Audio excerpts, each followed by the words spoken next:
c'est difficile de virer un mec. On va pas au cours nageur pour virer des mecs. On va au cours nageur pour sortir des mecs. Et à un moment, il y a l'adjoint au maître de cours qui me dit non mais Steph, t'es en train de partir en vrille là. On peut pas commander des mecs qu'on n'aime pas. Il faut être conscient que ça peut arriver à tout le monde, y compris à toi. Donc du coup c'est compliqué, les débuts de la société sont compliqués. Mais bon c'est marrant parce que là tu repars à zéro, dans un monde que tu connais pas.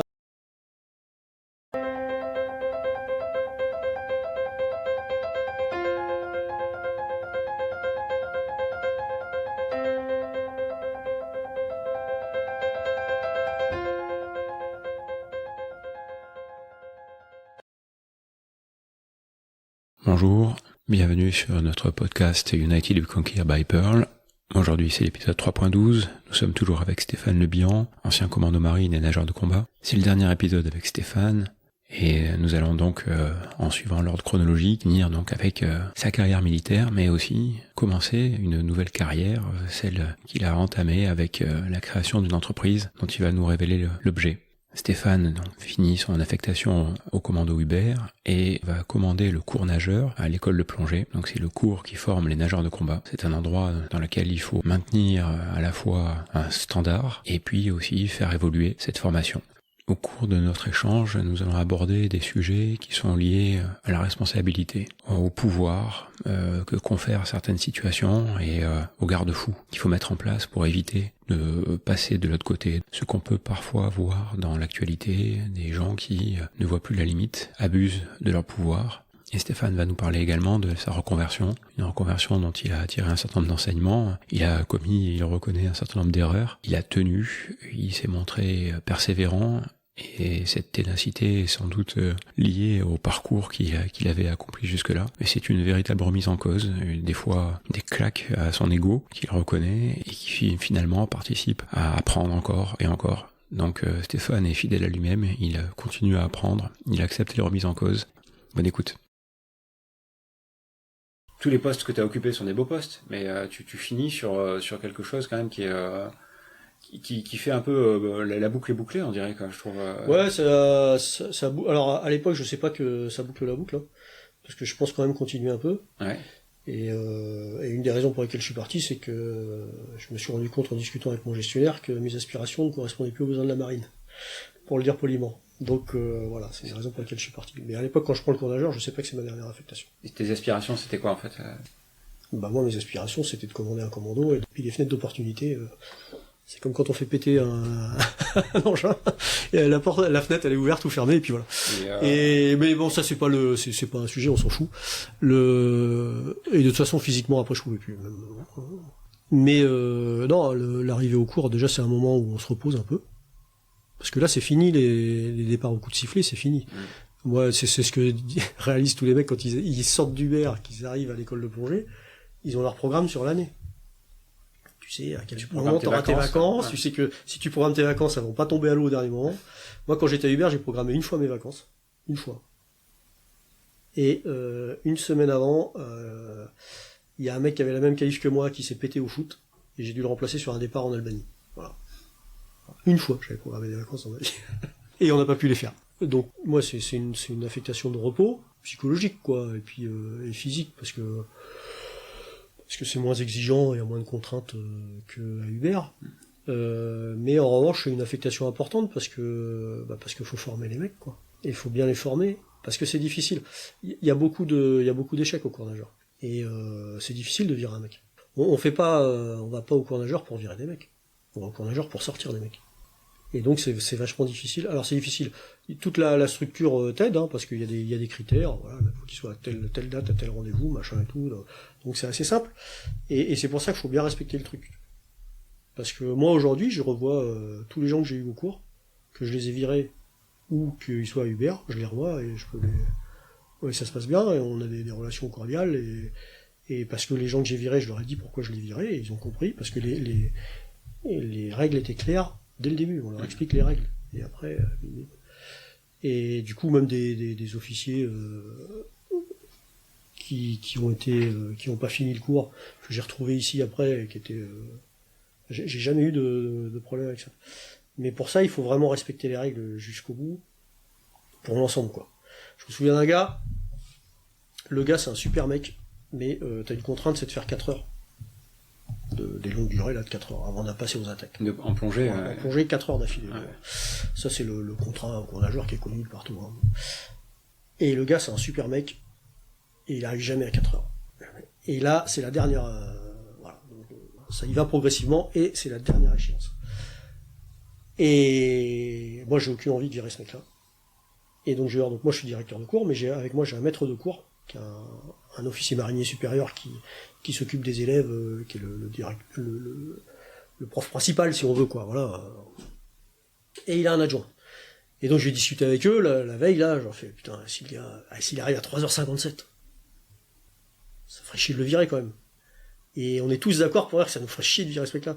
Ouais, 3h57, puis après on commence, 57, 55, machin et tout. Et à un moment, il y a l'adjoint au maître de cours qui me dit non mais Steph, t'es en train de partir en vrille là. Il me dit le contrat c'est ça, c'est 4 heures. Si on commence à remettre en cause le contrat, tu remets en cause toute la formation des mecs qui sortiront et toutes les raisons pour lesquelles t'as viré des mecs.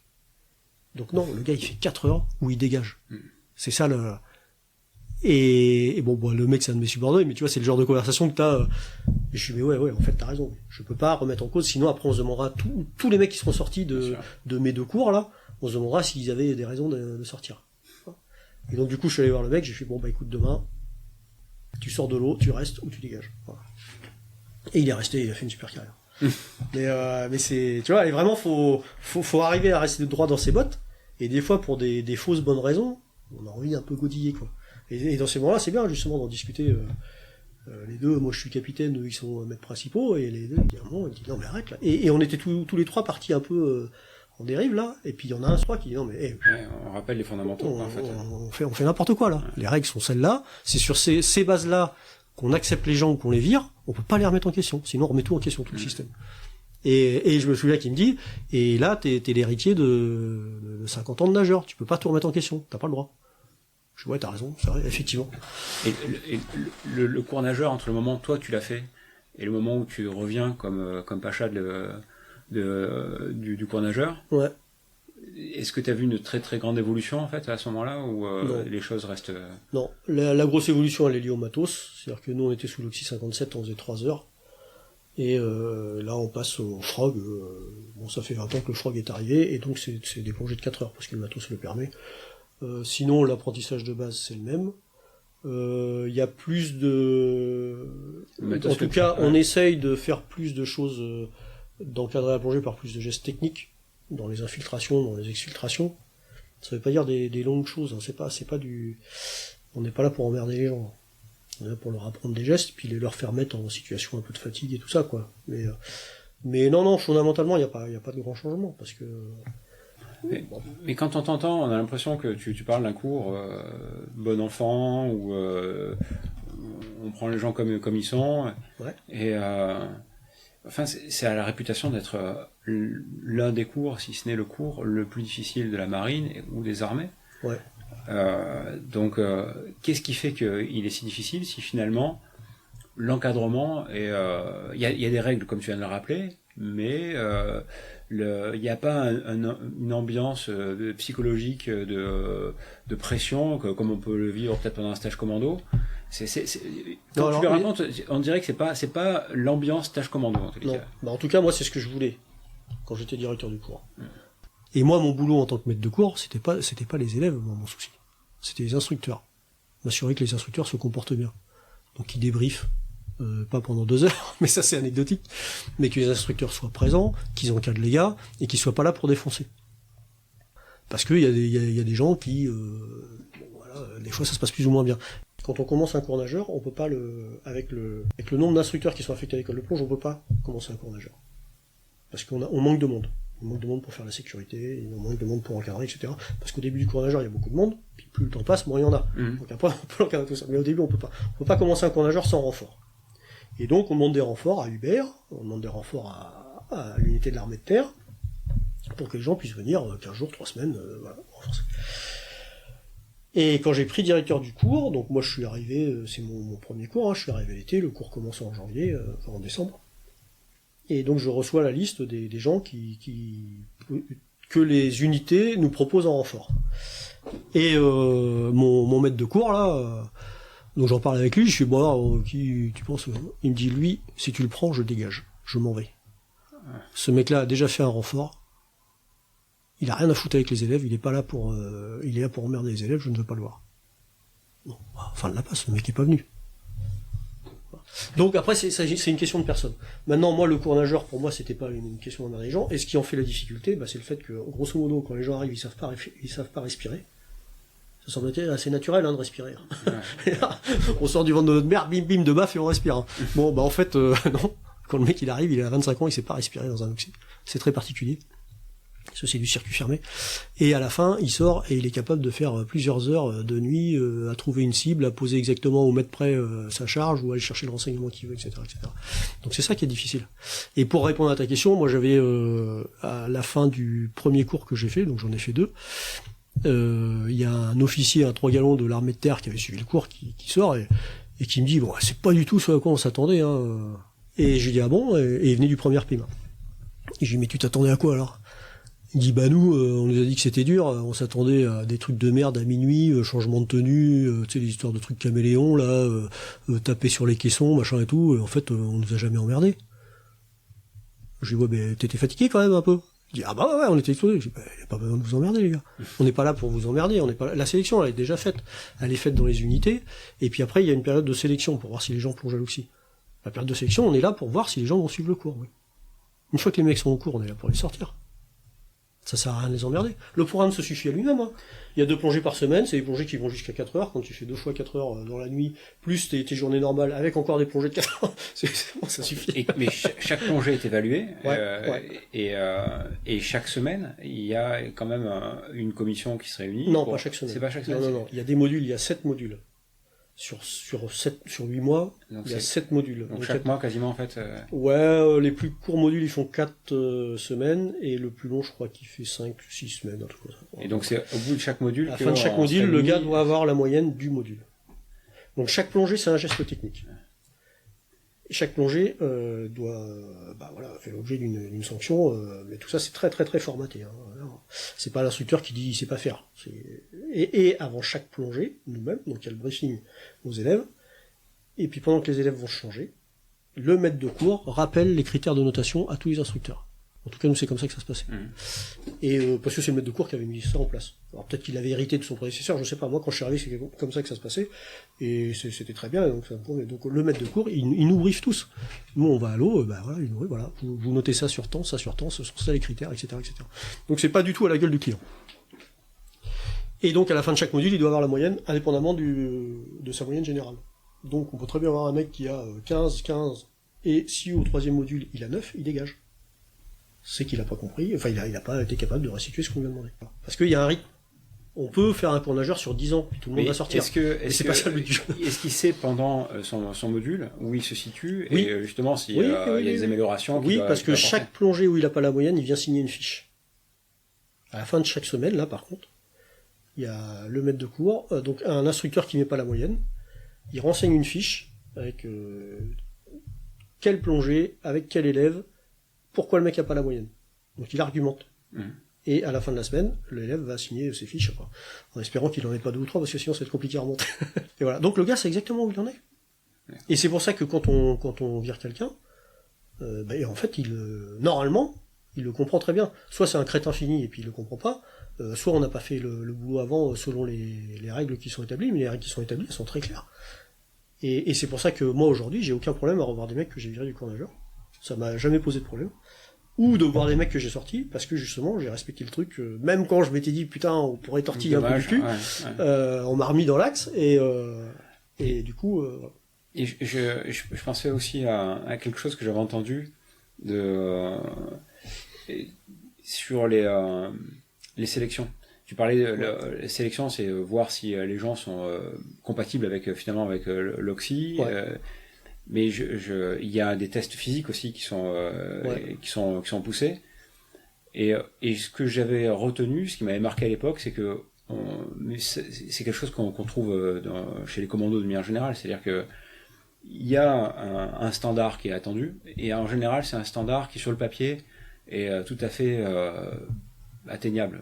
Une marge de 8, donc courir pendant 8 km avec un sac, on doit le faire dans un certain temps, mais ça n'a rien de...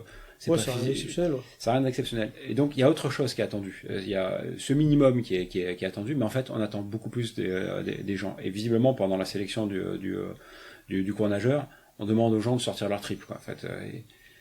En fait, pendant la sélection du cours nageur, la première semaine, ça dure 2 semaines. La première semaine, on les fatigue. En plongeant. En plongeant, principalement. Alors, il y a les tests, ce qu'on leur demande en test physique, c'est les tests commando. Bon, à la sauce du sud, hein. Avec du relief. Il y a plus de relief qu'autour de la base à la Nester, c'est sûr. Ça surprend bien, quand même. La marge 8 du cours nageur, elle tire sur la couenne. Elle est vraiment difficile. Et puis, après, on les fatigue, donc ils ont un rythme de plongée. Ils plongent 2 fois par jour, les mecs. Et 3 fois quand il y a des plongées de nuit. Donc on les rince. Et la 2e semaine, et moi, quand j'ai fait mes présélections, moi, ce qui m'avait marqué, c'est la 2e semaine où on est rincé, et on se tape des longues durées. Donc des plongées longue durée pour voir si on supporte l'oxy pendant plusieurs heures, tous les jours pendant 5 jours. Et à la fin on est rincé, mais rincé complet. Parce qu'en plus on n'est pas habitué, c'est un effort auquel on n'est pas habitué. Et puis voilà, en général si le mec il arrive à atteindre les objectifs des présélections en termes de temps passé sous la flotte, c'est qu'il est capable de suivre un cours nageur. Au moins physiologiquement.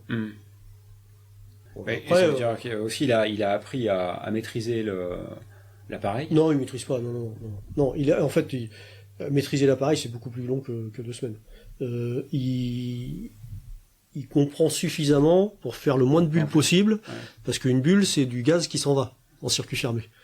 Donc, il comprend suffisamment pour avoir sa chance de faire la durée s'il fait pas trop de bulles. Voilà. Mais non, tu maîtrises pas l'appareil à la fin d'une section. Non, absolument pas.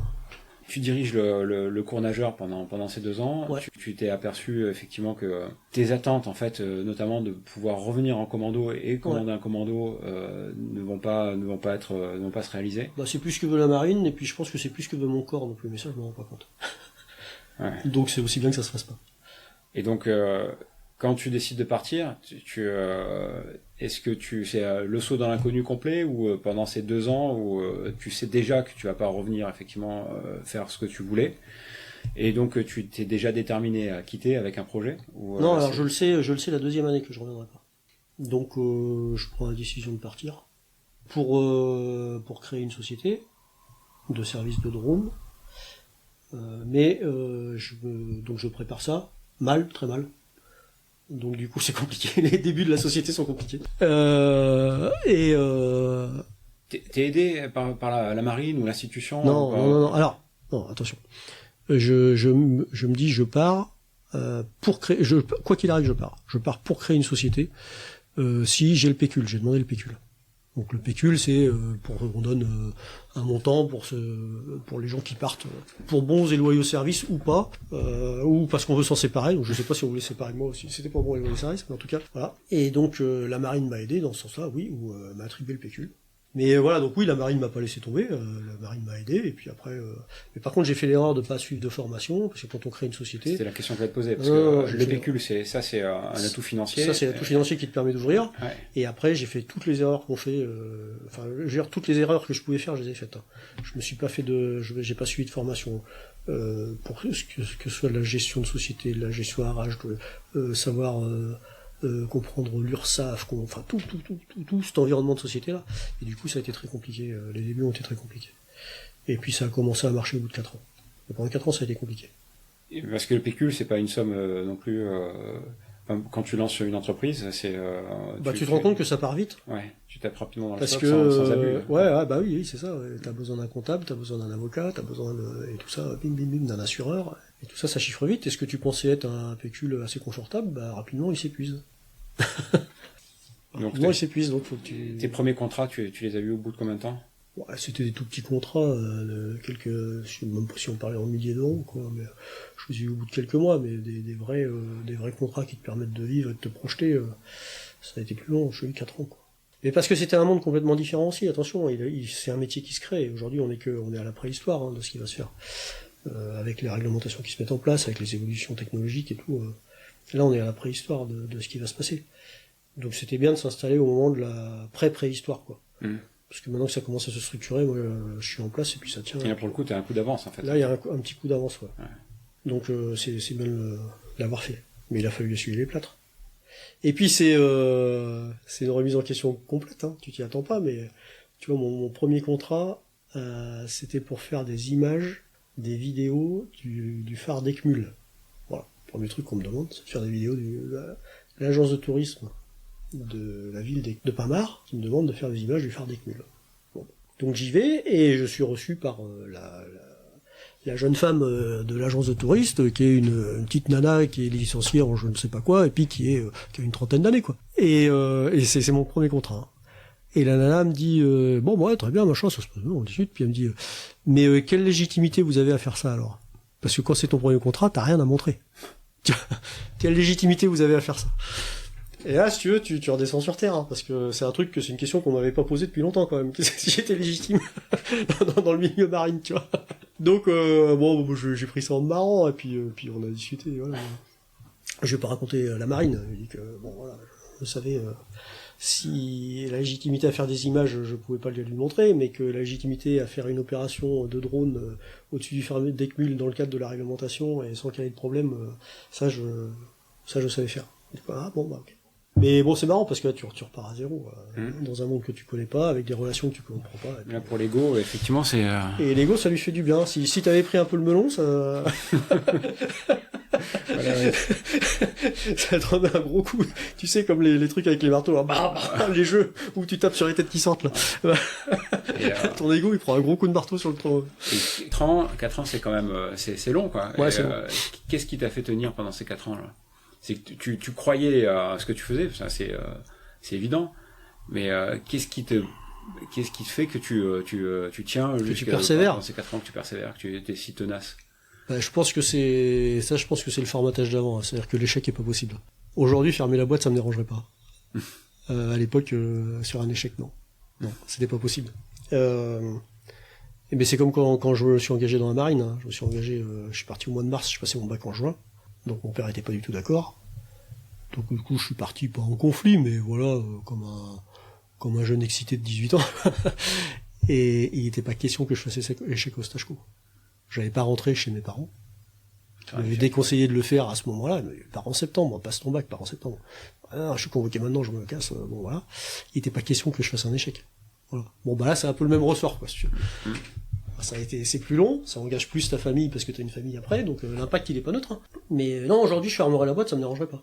À l'époque il était hors de question de fermer. Mais c'est marrant parce que cette motivation, elle tient quand même en partie à l'ego.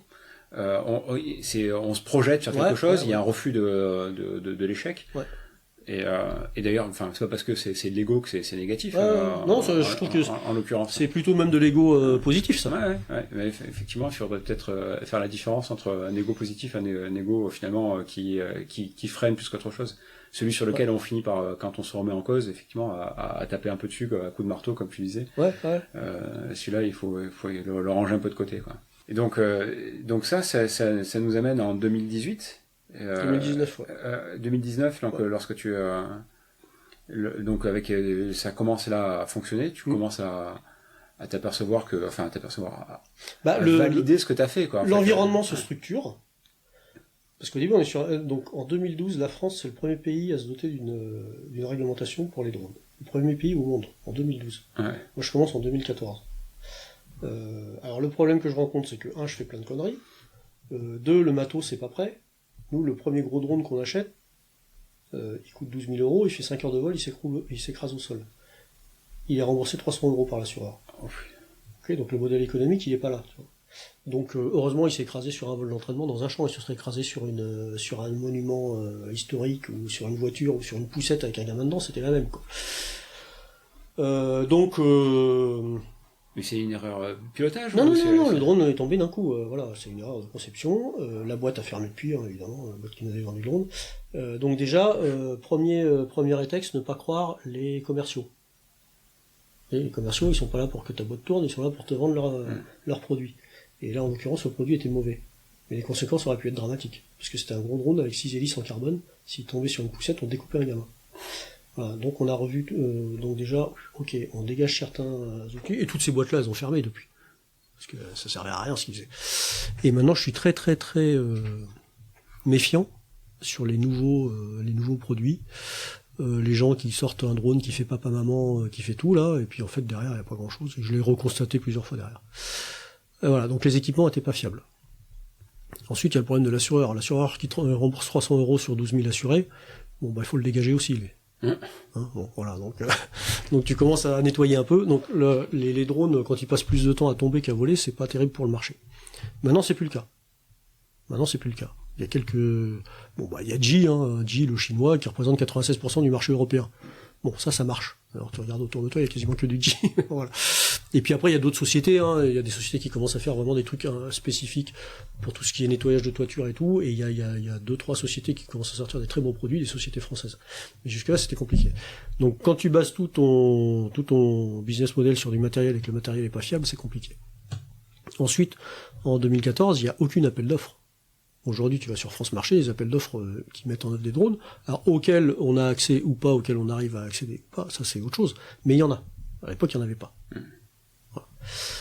Et puis, il y a l'aspect réglementaire. La première réglementation sort en 2012. Aujourd'hui, on est en 2024, donc ça fait 12 ans.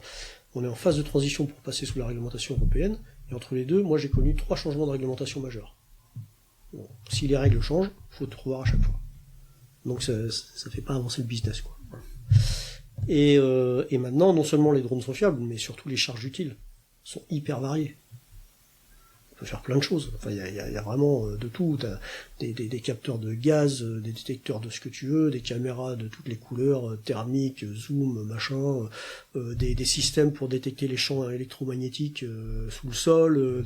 Voilà. Et donc il y a plein de possibilités qui se développent, et on va greffer là-dessus de l'IA, et on va greffer là-dessus des choses, et ça devient vraiment un outil tu disais nous il y a un instant qui se démocratise. Ouais, tu disais nous il y a un instant en parlant de ta boîte. Ouais.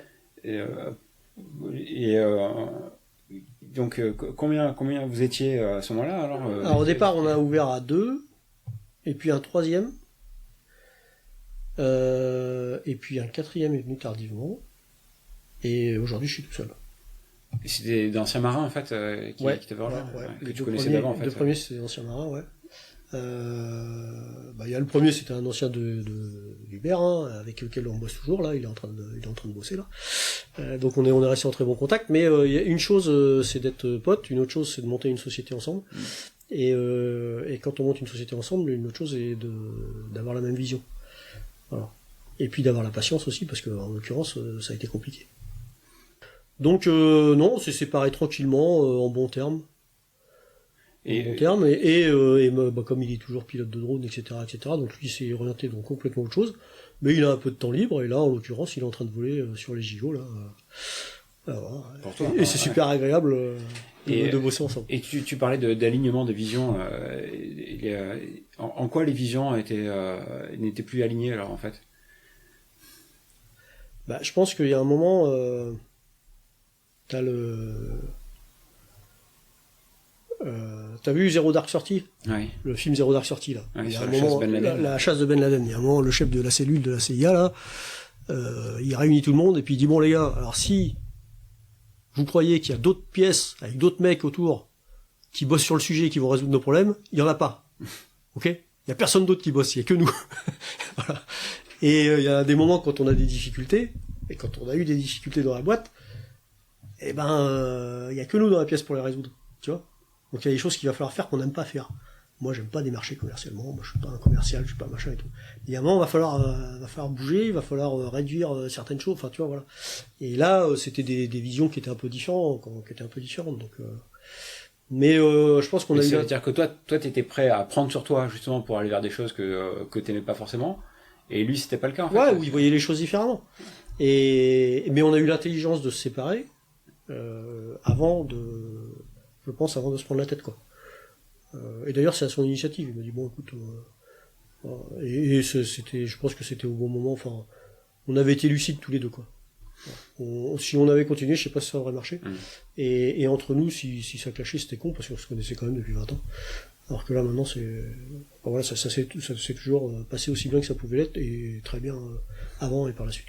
tu as un petit peu dit finalement que t'as pu tenir cette ténacité que t'as eue, c'était quand même c'est complètement lié à ce que tu avais fait auparavant dans l'armée, quoi.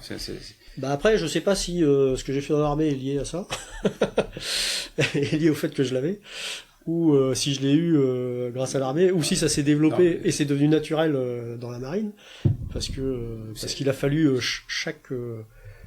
ces caractéristiques de la marine, chaque étape est définitive. En tout cas, pour réussir dans la marine, il fallait être comme ça. Il fallait être comme ça, et ça s'est développé naturellement. Tu vois, on parlait des tests commando, là, machin, tout à l'heure, là. Moi, la dernière fois que je fais les tests commando comme élève, j'ai 42 ans. Voilà. Donc la dernière fois que j'ai fait les tests commando en tant qu'élève, c'était à l'ESFC, au cours des capitaines, là, et j'avais 42 ans. Ouais. Juste pour comparaison, il faut imaginer les autres officiers qui étaient à ce cours-là et qui étaient des gens qui avaient un bon 10 ans de moins. Qui n'étaient pas passés par les mêmes stades que toi, qui n'avaient pas été officiers. Oui, mais c'est pas grave, chacun... mais donc il y avait une différence d'âge. Il y avait une différence d'un peu plus, au moins 10 ans. Ouais. C'est pas grave. Et j'ai fait la marche de 8 en moins de 42 minutes. Je me souviens. 42 ans, 42 minutes. Bon, alors maintenant, quand des mecs de 18 ans m'expliquent qu'ils réussissent pas les tests commando, bon, il n'y a pas de discussion possible, quoi. Il y a un moment, faut arrêter. S'ils les réussissent pas, c'est qu'ils veulent pas les réussir. Ouais. Non, c'est ce qu'on disait tout à l'heure, les critères sont pas insurmontables. Mais non, les critères, ils sont connus de tous, ils sont dans tous les bouquins, et surtout maintenant les sites qui fleurissent là de préparation aux unités de force spéciale là. Mais non, les critères, ils sont simples, hein. 8 tractions, 40 pompes, une marche de 8 en moins de 50, c'est pas et 2 cordes avec un sac. Moi aujourd'hui, j'ai 56 ans, 8 tractions, je les claque complètement ivre le lundi matin. Quoi. Non mais tu vois, y a strictement rien. Après c'est le cumul, et puis l'intensité de l'enchaînement des activités qui fait.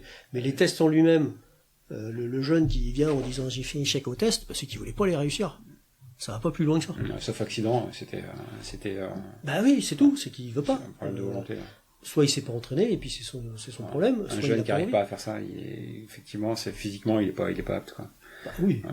C'est pas insurmontable. Ces tests-là, ils sont pas du tout insurmontables. D'ailleurs, ils sont pas faits pour être insurmontables. Non. C'est pas le but.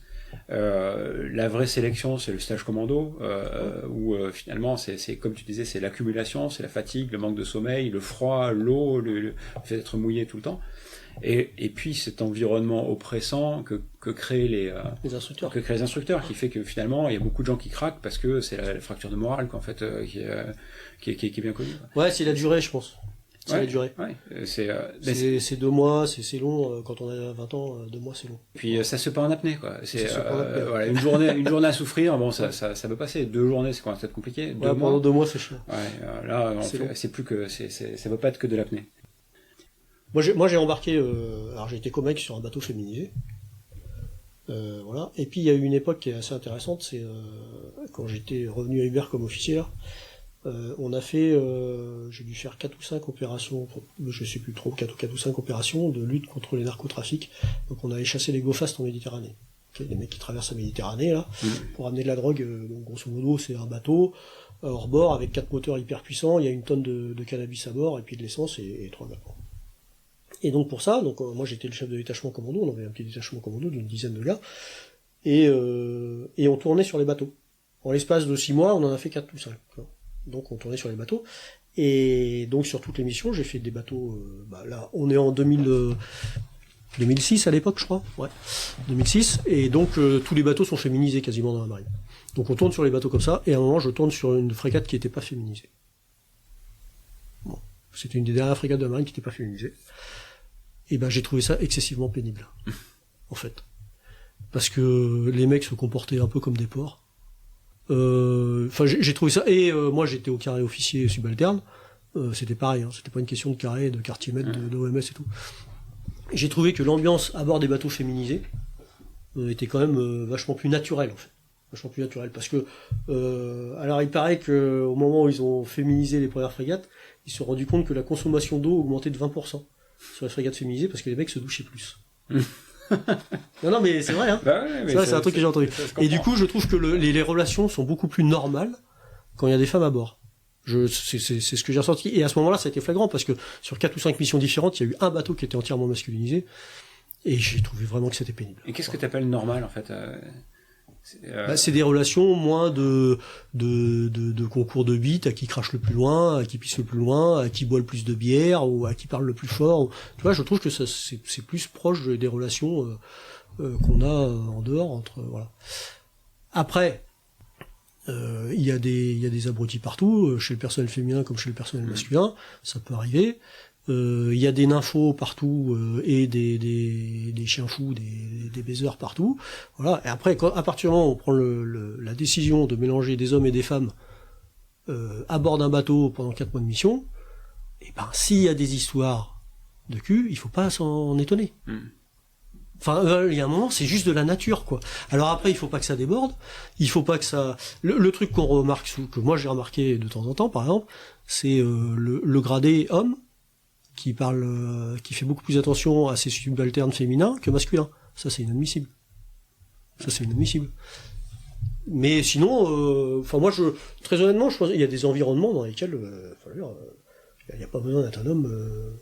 Tu vois, les métiers techniques sur le bateau, c'est comme là, tu prends le bus, la moitié des femmes la moitié des chauffeurs sont des femmes.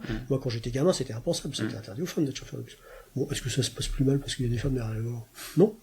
Et sur les bateaux, est-ce que ça se passe plus mal parce que c'est une femme qui est en passerelle en train de faire chef de car ? Non. Non, tu vois, voilà. Après, tant qu'il n'y a pas de... Alors là où ça doit être plus compliqué, c'est sur un sous-marin, parce que là, on est quand même à la proximité excessive. Il y a eu un essai de fait, mais je sais pas, on n'a pas eu de retour. Il y a plusieurs femmes aujourd'hui qui sont affectées, à ma connaissance, sur les sous-marins. Ah bon ? Ouais. Je suis pas au courant. Je sais pas. Mais ça doit être beaucoup plus compliqué quand même, parce qu'il y a la promiscuité, pardon. Ça. Et surtout, effectivement, c'est une promiscuité obligatoire, quoi. Il y a pas d'échappatoire. Ah non. Enfin, on va pas faire surface pour faire plaisir. Non, je pense qu'au bilan, tout ça, c'est, l'important, c'est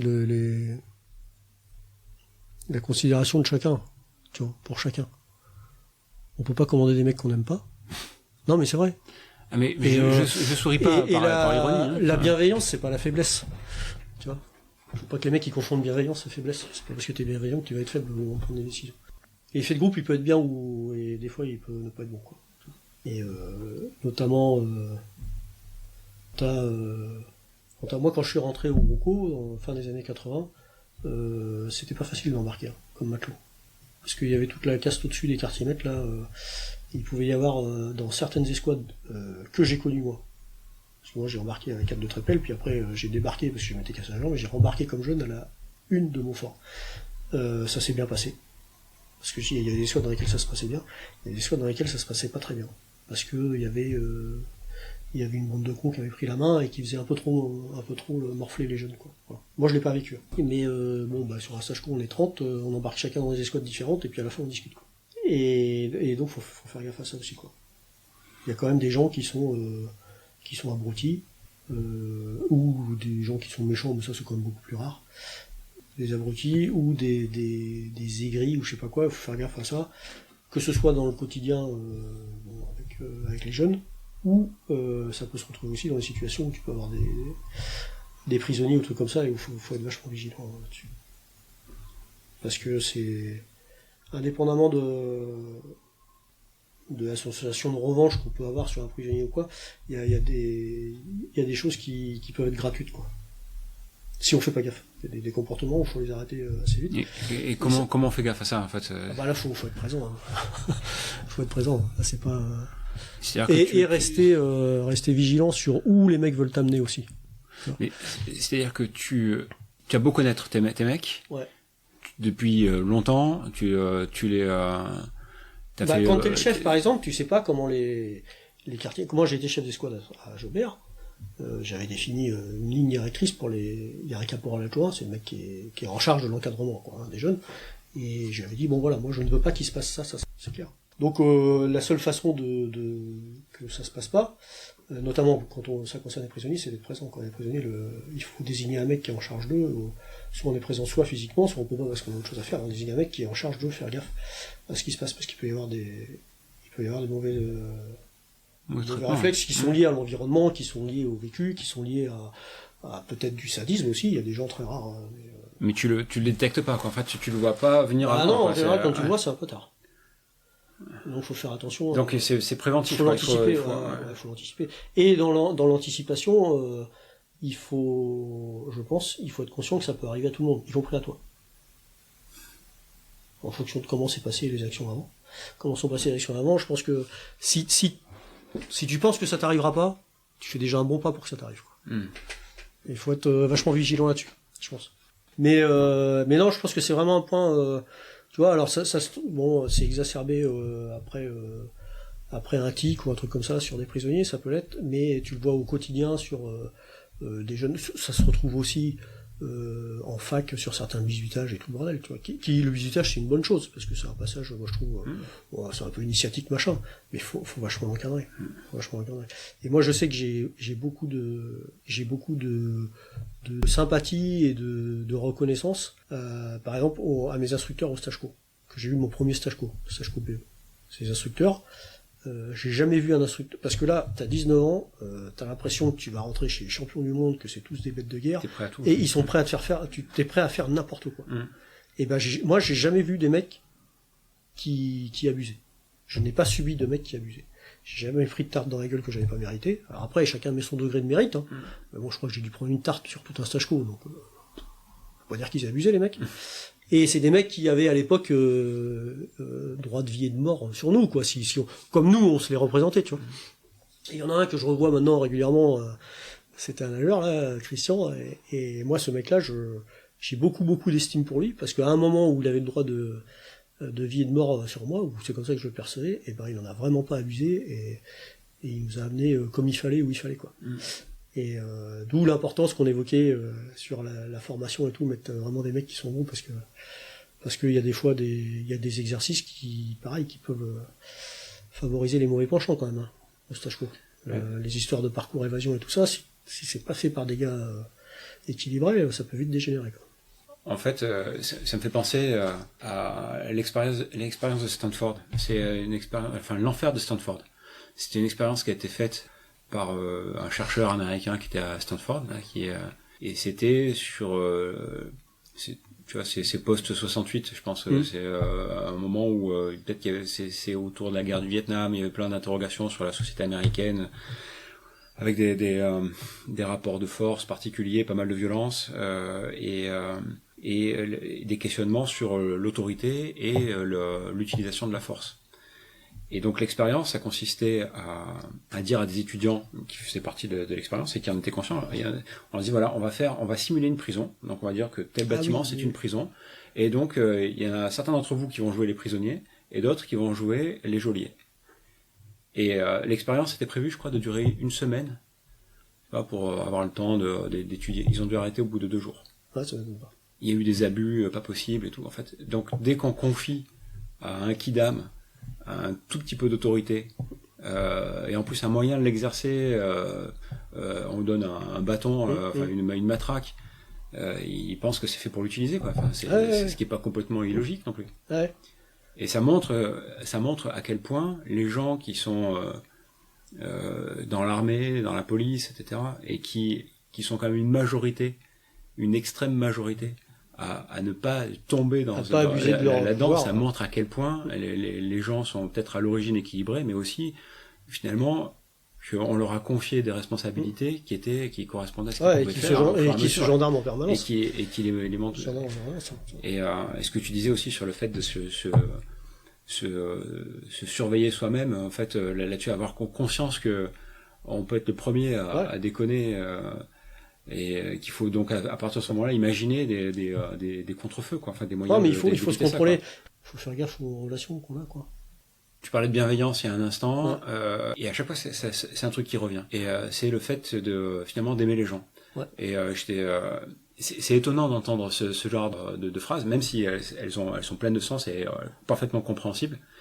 Mais je m'attendais pas à ce qu'il dise ça d'une manière qui paraît assez naïf, en fait, mais qui est juste à la base, quoi. Ouais, mais c'est vachement important, hein. Surtout dans un milieu où il n'y a pas d'obligation commerciale. On ne demande pas de remplir des des objectifs commerciaux ou quoi que ce soit. Là, que tu fasses ton job bien ou mal, t'auras la même paye à la fin et t'auras pas la même reconnaissance, t'auras pas les mêmes opérations, mais voilà, donc en fait c'est gratuit. Et si tu veux diriger les gens, bah ouais, la seule façon de faire c'est ça, hein, c'est d'aimer les gens avec qui on bosse. Ce qui veut pas dire qu'on est complètement ouais, c'est pas forcément dire naïf non plus. Non, ouais. Mais s'intéresser aux gens, les écouter quand il faut, et puis ça se fait naturellement en plus, parce qu'en général c'est pas des abrutis, donc c'est intéressant. Non, mais après t'as aussi des gens, bah c'est pareil, ça c'est t'as des chefs quel que soit leur grade, hein, du quartier maître à l'amiral, t'as des gens qui préfèrent avoir des courtisans autour d'eux que des subalternes. On dit pas un inférieur, on dit un subalterne. Okay, un subalterne, ça veut dire qu'il a le droit de parler, il a le droit de dire ce qu'il pense, dans la limite de ses fonctions et de ses responsabilités. Et il a le droit de dire ce qu'il pense.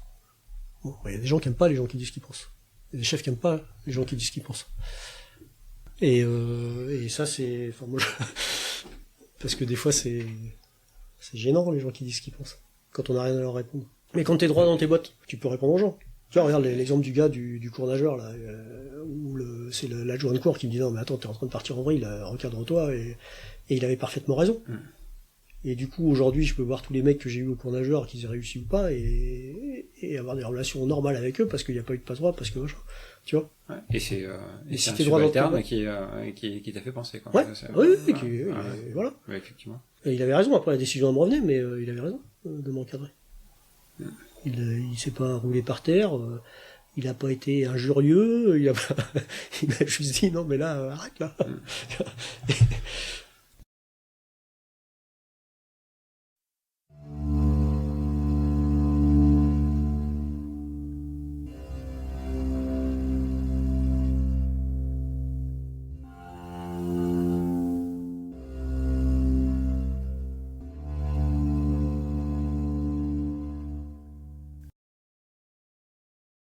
Voilà, donc c'était notre dernier épisode avec Stéphane, en tous les cas pour cette séquence d'enregistrement, peut-être qu'il y en aura d'autres, n'en doutons pas. Et nous avons d'autres enregistrements maintenant qui seront bientôt rendus disponibles, d'autres personnes que nous vous révélerons prochainement. Donc restez attentifs et nous allons bientôt sortir d'autres podcasts. À très bientôt.